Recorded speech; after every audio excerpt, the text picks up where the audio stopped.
And it was just a series of things happening while I was, admitted.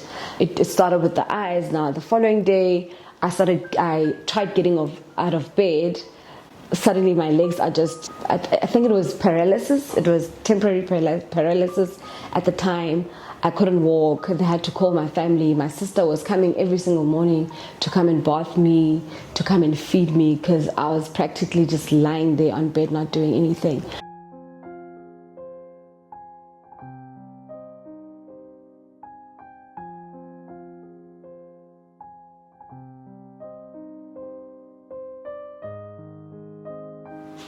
My name is Lolo Lekgoane. I'm 35 years old. I'm an entrepreneur. I'm a philanthropist. I'm an advocate for rare diseases in South Africa. I'm a sister. I'm a daughter. More than anything, I'm just a lover of life. Growing up, I grew up in a very huge family. There was a lot of us. It was a family mixed with cousins, with sisters and brothers and grandparents. And I remember I was always told that I was always the loud one in the family, simply because I just loved entertaining. I loved being in front of the camera. I just loved it when people are around me and, just laughing or just entertained.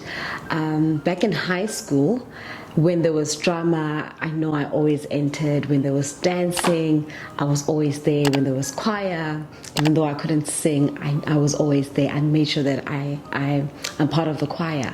And high school was very much fun for me. I was also part of the SRC. I was a head girl once. And yeah, I was very, very, very much active in high school. I played sports as well. I played netball. And then fast forward to varsity. In varsity, I was actually very, very reserved for some reason. I don't know why.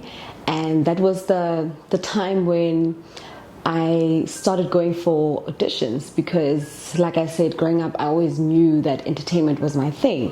What I wanted to do was just to be in front of the camera, whether it was acting, whether it was presenting. I just wanted to be in front of the camera. I took the leap of faith and I joined an agency. And I started going for auditions. There was one competition in particular where they were looking for a presenter, and it was a gospel show. And for some reason, I didn't want to go, but my mom forced me to go, and I did. I went for the audition, did my thing after, I think, about 3 or 4 rounds, and ultimately I won the competition. I honestly thought that was where my life in the entertainment industry was going to start. But little did I know that it was going to take a drastic turn when I was now diagnosed with an autoimmune disease called lupus. This was in 2012. Lupus basically is an autoimmune disease where your body's immune system fights against itself, so it cannot protect itself against diseases, infections, and all of the toxins that go into the body. And as a result, it affects my kidneys, my lungs, my liver, my brain, as well as my skin. Life has never really been the same since 2012. I remember I took it very lightly because my symptoms came, it was just random. I mean, it was just fatigue. I mean, who doesn't get tired? So I just thought, you know what, I've been overworking myself. That's why I'm getting, so fatigued so much. It was joint pains.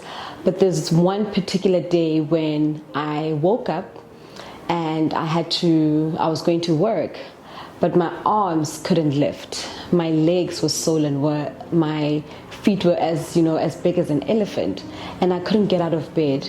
I remember I was trying to take off my pajamas on that particular day, and I simply couldn't. I had to call in at work to say I'm not coming in. But even then, I just thought, you know what, probably the symptoms will just go away. The last thing in my mind really was a life-threatening or a chronic illness, because I thought I was very healthy. I was a very healthy child, never sickly. So this was something very, very new to me. And I spent the entire day at home. It was only, later on that evening where now I suddenly couldn't breathe. I couldn't talk, I couldn't walk at all.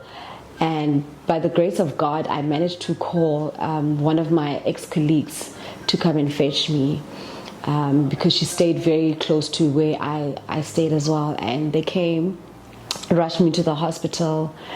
When I got to the hospital, when I think it was around 10 in the evening, and the doctor that happened to be on duty that particular evening was a physician. And when I presented my symptoms to the doctor, already she could pick up, that it was in fact lupus. But again, I was still in denial. I just thought, it's probably something that will, just pass. And she said to me, based on what I'm seeing physically, because I had the butterfly rash, which is one of the symptoms that, one of the symptoms of lupus, and obviously the joint pains as well. And then she said to me, you know what, let's not conclude just as yet. Let's conduct the test, and we'll come back and see, and take it from there. And I came back the following day. Tests were done. They came back. It was still not enough, because the thing with lupus is that it's not really easy to diagnose it. You have to go through a series of tests for you to get the correct diagnosis. And I did about 3 to 4 tests. When the last one came, it came back positive to say, no, indeed, it was lupus. And the first thing that came to my mind was the fact that my aunt had died from the very same disease at the age of 33.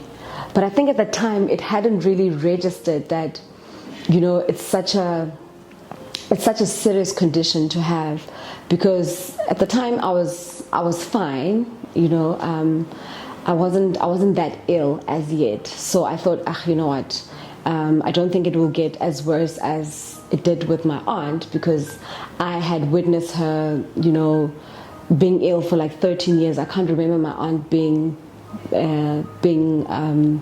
not ill at all. I remember her fingers had to be amputated. It was only, I think it was 2015 in December.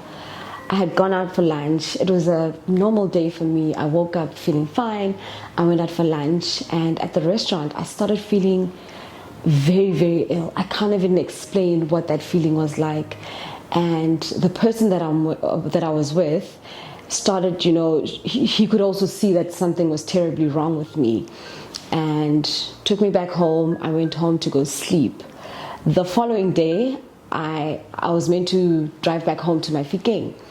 When my friends were calling me, I couldn't even hear the phone, because I think at the time, really, I was half dead, because I was in so much pain. I couldn't talk. I couldn't breathe. I couldn't walk. And where I stayed, in order for you to get to my apartment, I had to go fetch you. So it was just one of those experiences that were very, very, very scary. But fortunately, my friend managed to get into my apartment, and 2 of them came. I don't know how they managed to take me to reception. I remember one was holding me on the other side, and the other one was holding me on the other side, and they were just rushing. The only important thing was for me to get to my Fikeng alive. That's just how bad it was. And I remember also I didn't even take a bath, because I just couldn't move. I literally couldn't do anything for myself. And we drove. When they narrate the story to me, apparently my friend was driving at 200, because I kept rolling my eyes. They really thought that, I was dying at that point. But for them, it was very important. The only important thing was for me to get home, and when we got to my Fikeng, this was around December, I spent the entire December sick. I was very reluctant to go to hospital, honestly, because I was just fearing the unknown. And I spent the entire December sick. Christmas was not very nice at all. New Year's was not nice at all. It was only when my vision was disappearing that I thought, okay, no, now it's time to go to hospital. It started with my eyes, becoming squint. I had double vision. And I remember asking my family that, is there something wrong with my eyes? But they kept saying, no. But when I look in the mirror, I could see that this is definitely not how I usually look. And I woke up the following day, it was definitely double vision. And I remember the vision on my left eye was, gradually just failing. And then that's when I went to hospital. I went to go to the ER, and the doctor insisted that no, I need to see an ophthalmologist, which is the doctor for the eyes. When I got there, she said to me, there's more to the eyes than that meets the eye. It's not just, we're not just dealing with one problem here, because remember with lupus, like I explained in the beginning, that it's a disease that affects basically the entire body, so it can happen that at the same time it's your eyes that are affected and the heart, or it's just one organ at a time. But in my case, it wasn't just the eyes. And she insisted that, they admit me. So when I got admitted the following day, I could literally see my vision. It was slowly fading away, until one day I woke up and it was just complete darkness, like complete darkness, from having double vision to no vision at all. And I could tell that my doctors were very, very worried, because when I go to do, eye tests, when I go to scans, nothing is showing that, there's something that's actually happening with my vision.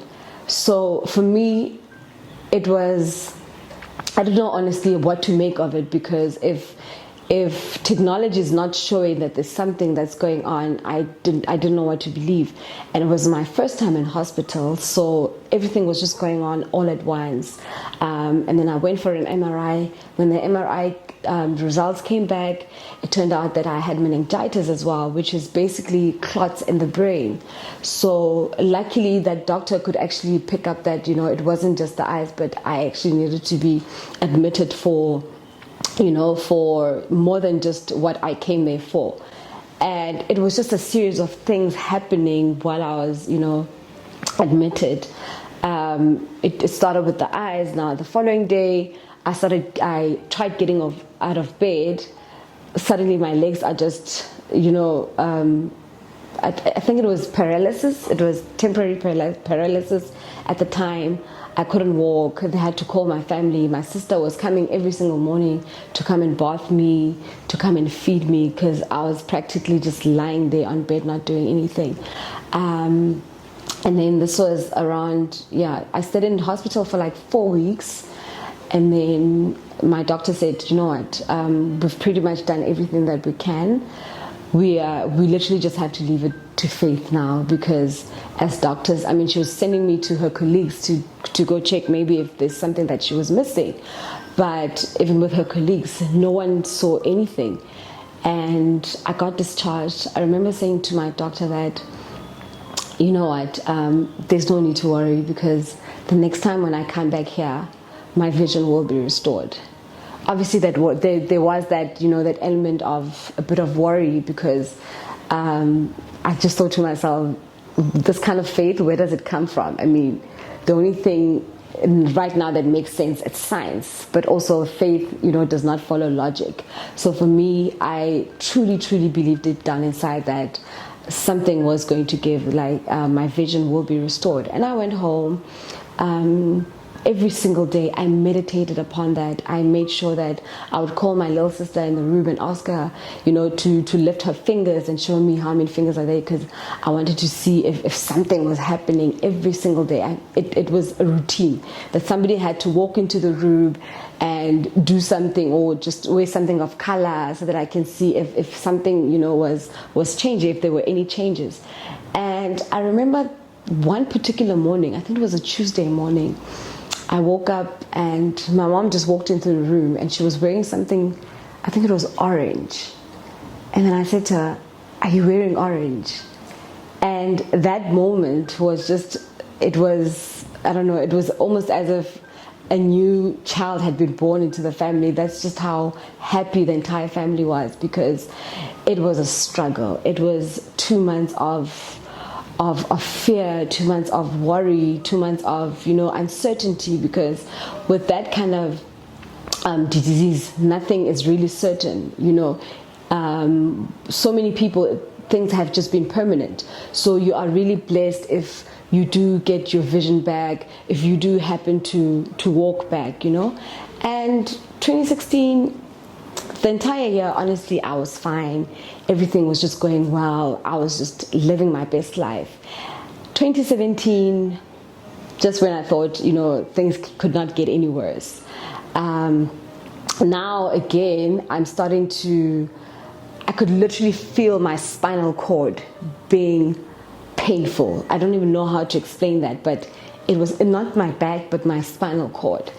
And I was going to the hospital. I remember I had a checkup at the time, and I was going with our driver and my little sister. And suddenly now, because I didn't have a wheelchair at home, so they had to make a plan of how do I get to hospital. When I got there, now the doctors could tell that something is terribly wrong, and this time around it wasn't lupus, but it was just beyond lupus. And they admitted me immediately. Then we went and did the MRI. And when a neurologist came, he said to me, I think you might have a condition called neuromyelitis optica. And I thought, oh my goodness, all these terms, all these diseases that no one knows anything about.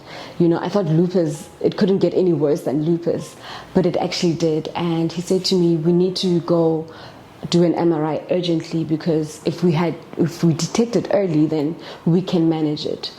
And we did that. When the results came back, indeed it was neuromyelitis optica. So what that disease does is that it affects the brain, it affects my spinal cord, it affects the vision as well. So doctors were actually convinced that it could be a result of the lupus. So basically with lupus, most lupus patients, that they don't just have the lupus, but other autoimmunes as well.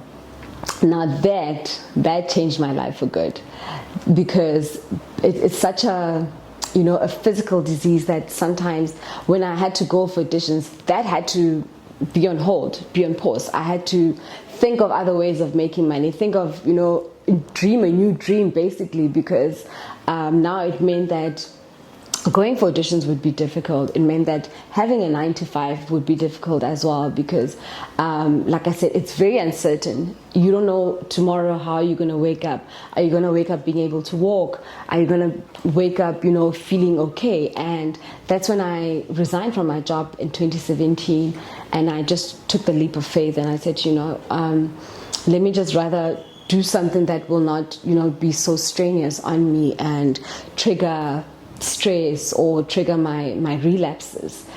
And honestly, since 2017, life has not been the same. It hasn't been easy at all. I don't think I've ever caught a break since 2017, because it's been a series of hospitals have been my second home, literally. I can't even plan, because every time when I make plans, I relapse. And it's almost as if, you're doing it on purpose, because it literally just strikes when you least expect it. And it has been, hospitals after hospitals after hospitals, vision loss again, double vision again, to now having to be on adult diapers, because it's even worse than it was the last time around, where your dignity becomes so stripped that you become a child again. You become so dependent on whoever that's taking care of you. It means, I got to a point where going out even for lunch with friends was just something that I avoided completely, because you are there now, your bladder is not functioning properly, and it's something that people used to even take lightly. They would insist on me coming for lunch, but they don't understand that at any moment, I could be sitting on a chair and my pee just comes out, because with the spinal cord, everything that's associated with the spinal cord, it affects your bladder as well.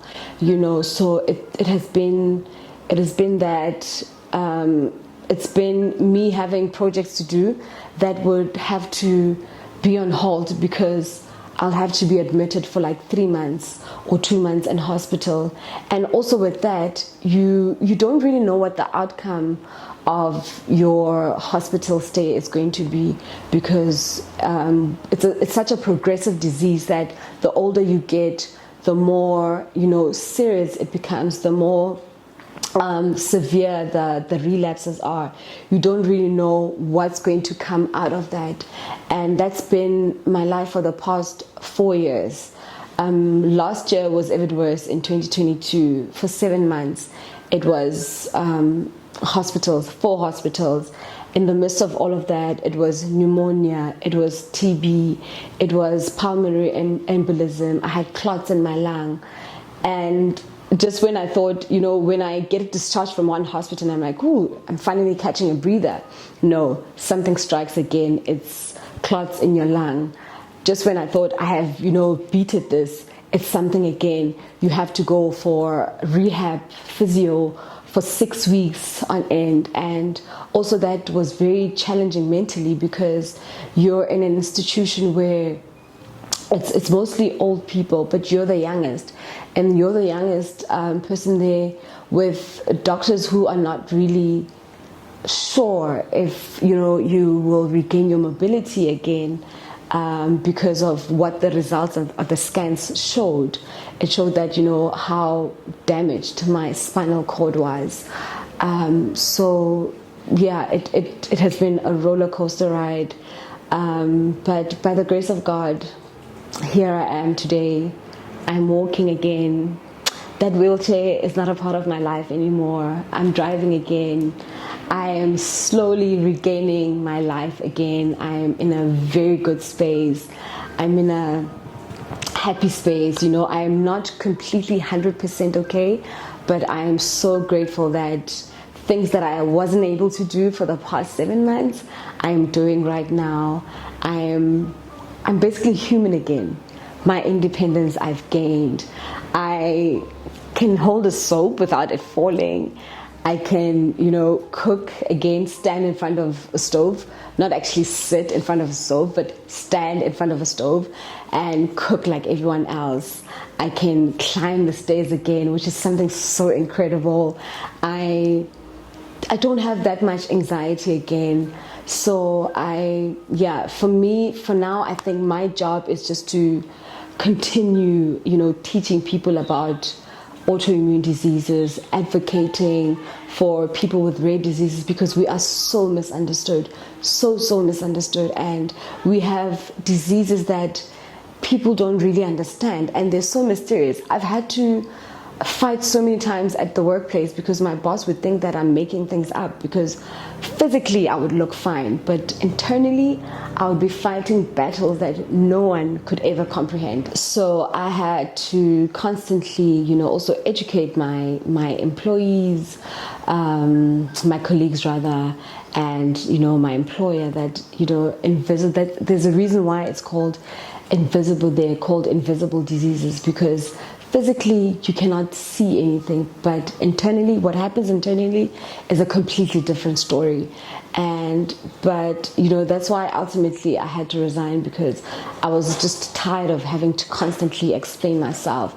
But I made it my mission that I'm going to go around, every workplace, especially where there are lupus warriors there, to educate people about invisible diseases, not just lupus, but other rare diseases, because it is so important. We get ostracized because we are deemed lazy, or you are deemed, a whiner, but that's just not the case, because with us also, the fatigue comes, it's so severe that it's not just I've been working hard kind of fatigue and I need to rest. No, it's called chronic fatigue.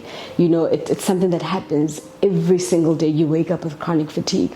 So, it's just one of those things also that it was very important for employers to know, for colleagues to know that when somebody says they're tired, somebody that has lupus, when they say they're tired, they really mean that. We can't be having cases of young people having to, leave their work simply because people are not just willing to understand, or rather to learn what it is for somebody that's living every single day with autoimmune diseases.